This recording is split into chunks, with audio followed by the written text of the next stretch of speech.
Dear honorees, distinguished guests, and friends, I'm Alan Wang, chairman and co-founder of Babytree. 我的名字叫王怀南，我是宝宝树的创始人之一和现在的 CEO. On behalf of Babytree and millions of users, mom users in fact, who gathered on this virtual online community for peer support, for what I called a communal way of parenting, together via peer support, I want to congratulate all the honorees today for the inaugural China-based Women to Watch event.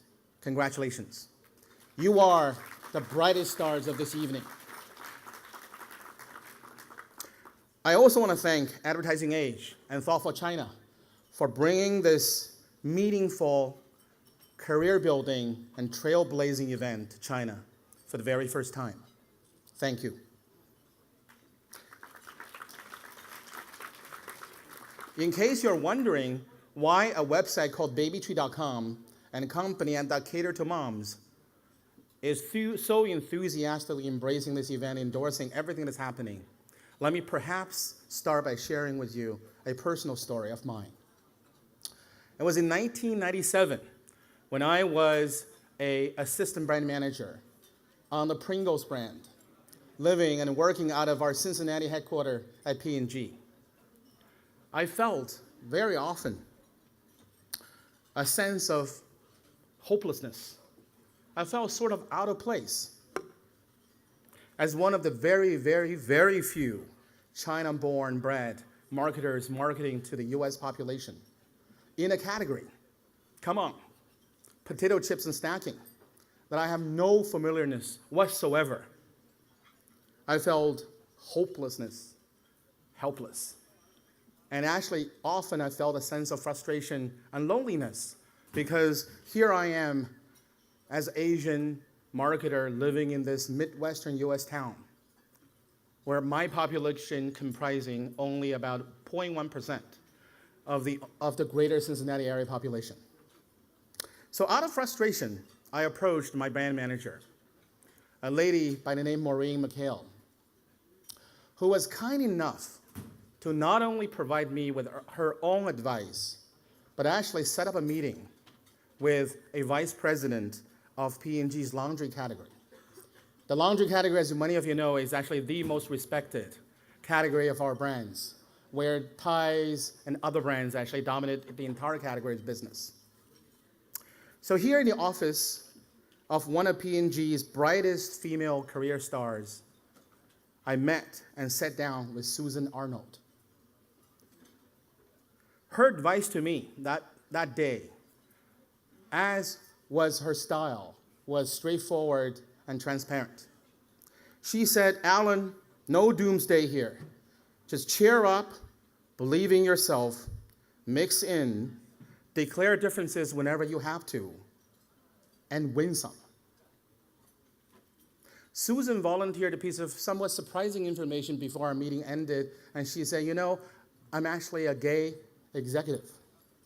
And she quipped, Alan, here I am, a gay female executive at P&G in Cincinnati, a traditional giant in consumer goods, versus an Asian-born assistant marketer from China. Alan, you've got company. She stared into my eyes, and her words burned into my hearts. With that encounter and the confidence built through that encounter, I got promoted from assistant brand manager level to the brand manager level in 3 short years, a P&G record, actually. In 2000, when I was promoted to brand manager, my son was born. And I received a birth card from Susan that says, Alan, another challenge has arrived for you, becoming and being a parent. In that same year, Susan was elected into this elite group of marketers for the year 2000 New York-based Women to Watch group. And the rest is actually history. She became and rose to become one of the only female president level position holders throughout the history of P&G. After retirement a few years ago, she now serves on the boards of Disney and McDonald's. But when I remember Susan, despite all her later achievements, I most vividly remember that encounter in 1997 when she cheered me up, when I most needed cheering. And a second encounter in 2000 when my son was born, and my juggling work had started, juggling between the duty of a new young dad and a newly promoted position as a brand manager for Pringles. And in the same year, she was elected an honoree of the Women to Watch in New York. The rest is history. So a few years after I actually eventually came back, returned to Beijing to build some online business for Google, and then decided to leave the corporate life by actually having my own startup.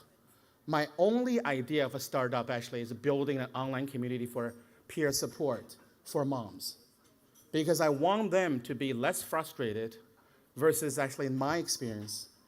And when they are frustrated, I want them to have peer support and common understanding via their friends made online.